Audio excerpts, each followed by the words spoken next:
C'est ça, moi je fais de l'illustration sérigraphiée ou alors des fois je vais faire des prints en digital. Je travaille beaucoup autour de sortes de villes ou d'urbanisme réinventé. Il y a quand même un sens assez sociétal dans tes œuvres quand même, j'ai l'impression. Ce qui me plaît, c'est souvent quand il y a une part de surréalisme, quelque chose qu'on voit pas dans la vie de tous les jours. Des fois, ça va être vraiment un dessin que je vais commencer par une impulsion plus esthétique ou juste je vais me lâcher, on va dire, sur une feuille. Au fur et à mesure de le faire, de le peaufiner, tout ça, il y a des idées qui me viennent. Tu vois, ça, c'est vraiment gravé dans une plaque de lino. Tu vois, j'y vais au crayon sur la plaque, puis j'avais commencé à faire la fumée, par exemple, sans trop me poser de questions. Puis ensuite, je me suis dit, tiens, je vais essayer différentes affaires.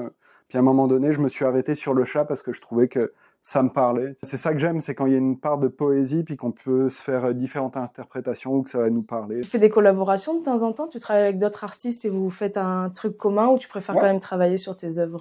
Moi, ce qui me plaît, c'est surtout dessiner, puis l'échange avec d'autres gens. Moi, j'aime ça vraiment travailler sur des projets. Là, je peux t'en montrer. Là. Ça, c'est un zine. Fanzine, là, je sais pas si t'es familier avec ça, c'est des autopublications. C'est entièrement sérigraphié. Ça, c'est un projet qu'on a fait en collectif. On a fait un appel à images auprès d'artistes qu'on aime ou qu'on connaît, et sur la thématique justement de la pandémie. Tu sais, puis tout le monde nous a envoyé des affaires, tu vois. Donc c'est pas mal parce que c'est vraiment une interprétation de chacun, chacune. Comment ils ont vécu ça.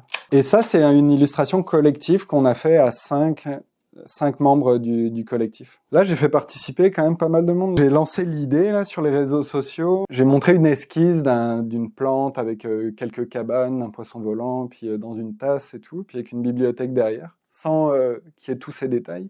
Puis sur les réseaux sociaux, je disais...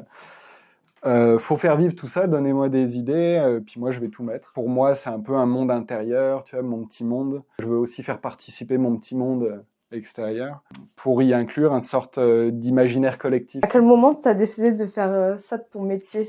Te dire que potentiellement tu pourrais en vivre? Ça a toujours été le dessin, puis le dessin c'était le fil conducteur qui m'a mené au graphisme. En fait, avant de faire du graphisme, j'avais fait des études de peintre en lettres. Puis de fil en aiguille, tu vois, dans le cadre des études, tu vois, j'ai fait du graphisme, un peu de design aussi. Et à la fin des études, progressivement, je suis allé en direction de la sérigraphie. C'est un peu intimidant hein, de passer une pratique de passion à métier, en quelque sorte. Tu vois. Je suis arrivé à Montréal en 2014, puis j'ai cherché un moyen d'intégrer un collectif. C'est ça.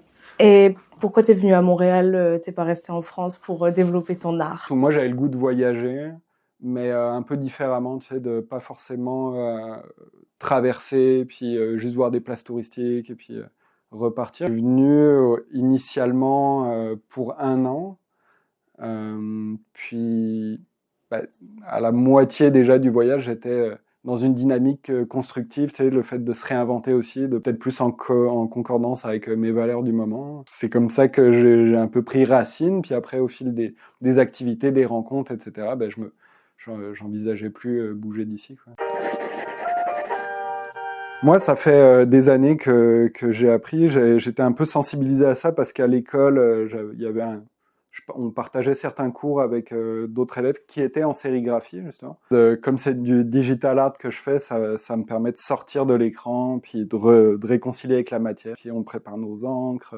Ça nous permet vraiment d'avoir des couleurs, par exemple, qu'on serait incapable de reproduire avec une imprimante classique. Antoine m'a gentiment proposé d'aller dans son atelier dans lequel il confectionne toutes ses plus belles sérigraphies. Cet atelier, c'est un atelier qu'il partage avec un collectif d'artistes indépendants dont il fait partie depuis quelques années maintenant, qui s'appelle le collectif Coup de Griffe. Pour vous mettre un petit peu dans le contexte, la sérigraphie, c'est une technique d'impression qui permet de confectionner des dessins très détaillés et d'avoir une super qualité d'image et de rendu. Bon allez, trêve de blabla, je vous laisse avec la suite. Ce que je trouve passionnant dans la création, puis même...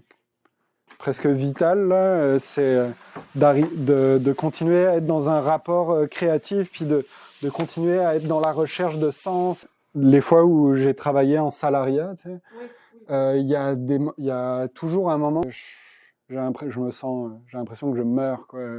je fais un truc pour quelqu'un d'autre, c'est quoi le sens?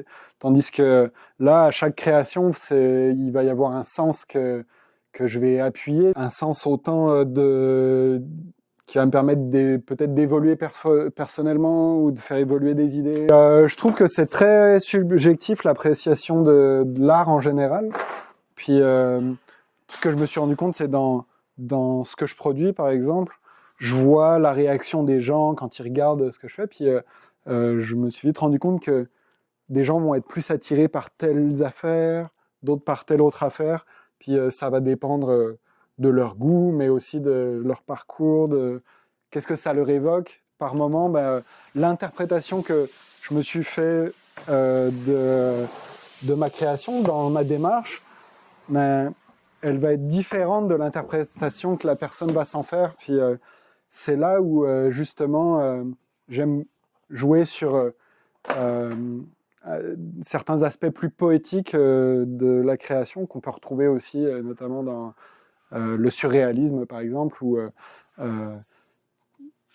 3 personnes différentes vont regarder la même œuvre mais vont avoir 3 expériences différentes, ça va leur parler différemment. Tu sais, on parlait tout à l'heure de est-ce qu'il y a des œuvres qui vont pas parler à des gens, tu sais. Ça remet pas en question toute la démarche et puis l'intérêt qu'on a de la produire, cette œuvre, mais c'est sûr que on a peut-être moins envie de la montrer si on sait qu'elle va peut-être pas parler. Par contre, certaines œuvres qui vont pas parler à beaucoup de monde, mais que toi tu t'y es tellement donné puis qu'elles vont parler à quelqu'un, ça va être tellement gratifiant, je trouve.